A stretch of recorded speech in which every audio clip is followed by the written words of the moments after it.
আসসালামু আলাইকুম ভিউয়ার্স, আজকে আমরা চলে এসেছি চট্টগ্রামের প্রাণকেন্দ্র আন্দরকিল্লা শাহী জামে মসজিদে এবং এখানে হাজার হাজার মানুষ ইফতার করে এবং তাদের সাথে আজকে আমরা ইফতারে শরীক হব।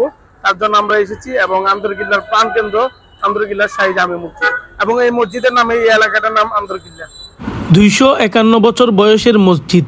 আসলে বিষয়টা ভাবতে অনেক অবাক লাগে। চট্টগ্রামের মধ্যে এবং চট্টগ্রামের প্রাণকেন্দ্রে আন্দরকিল্লা শাহী জামে মসজিদে আমরা আজকে ইফতার করতে এসেছি এবং হাজারো মুসল্লিদের সাথে আমরা আজকে ইফতার করব এবং ইফতারের সম্পূর্ণ ভিডিওটি দেখতে থাকুন। আমার শত শত স্বেচ্ছাসেবক এখানে দিন রাত শ্রম দিচ্ছে শুধু কালিয়ে হাজার হাজার মানুষের ইফতারের আয়োজন করার জন্য এবং সবাই স্বেচ্ছায় শ্রম দিচ্ছে এবং আন্দরকিল্লা শাহী জামে মসজিদে প্রতি বছরই এখানে হাজার হাজার মানুষ ইফতার করে এবং ইফতারের খাবারের মান খুবই ভালো ছিল। যতটুকু বুঝেছি ধনী গরিবের এখানে কোনো ব্যবধান নাই, কারণ এখানে সবাই ভালো ফ্যামিলির মানুষই ইফতার করতে আসে এবং ইফতারের মান নিয়ে সবাই সন্তুষ্ট এবং আমি নিজেও সন্তুষ্ট। আমি ওইখানে খেয়েছি।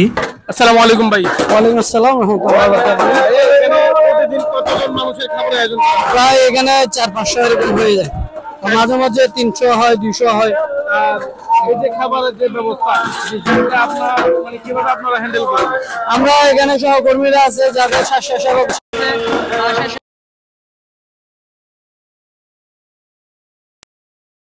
এখানে যে উপস্থিত থাকে আমরাও খুশি। হ্যাঁ, আর দ্বিতীয় কথা হলো আসলে আমাদের হ্যাঁ ইনশাল্লাহ এখানে কেয়ারের জন্য বাধা নেই। এখানে যে কোনো টাইমের মধ্যে ইফতারের জন্য সবকিছু আয়োজন করা হয়েছে আলহামদুলিল্লাহ। তো দেখতে পাচ্ছেন এখানে প্রতিদিন 4 থেকে 500 মানুষের আয়োজন করা হয় এবং এই আয়োজনটা খুবই সুন্দর এবং সুন্দরভাবে ওরা হ্যান্ডেল করে। চাইলে আপনিও আসতে পারবেন এবং এটাতে কোনো বাধা নাই, যে যার অবস্থান থেকে এখানে চাইলে মেহনত করতে পারবেন, আসতেও পারবেন। মসজিদের বাইরে এবং ভিতরে পরিবেশটা অনেক সুন্দর এবং সবাই মিলে হাসি খুশিভাবে শ্রম দিচ্ছে বিনার টাকায় এবং সবাই ইসলামের জন্য খেদমত করতেছে এবং মানুষের খেদমত করতেছে এবং এটাই তো রমজানের সবচেয়ে বড় চাওয়া এবং পাওয়া। এবং ইতিমধ্যে দেখতেছেন আপনারা শত শত মানুষ বসে গিয়েছে।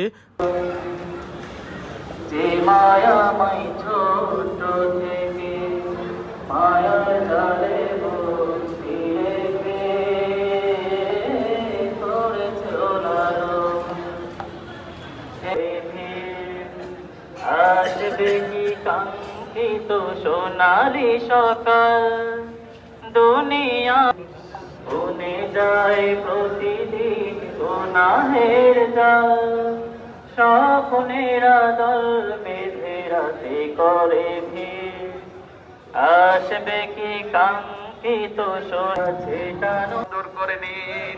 আয় আল্লাহ তাআলা উপস্থিত রোজাদারদের পক্ষ থেকে, আমাদের খতিব সাহেব হুজুরের পক্ষ থেকে, মুসল্লি পরিষদের পক্ষ থেকে, ইন্তেজামিয়া কমিটির পক্ষ থেকে এই হাদিয়া লক্ষ কোটি গুণ বৃদ্ধি করে সোনার মদিনায় পেয়ারা নবী সাল্লাল্লাহু আলাইহি ওয়াসাল্লামের রওজা মুবারকে পৌঁছে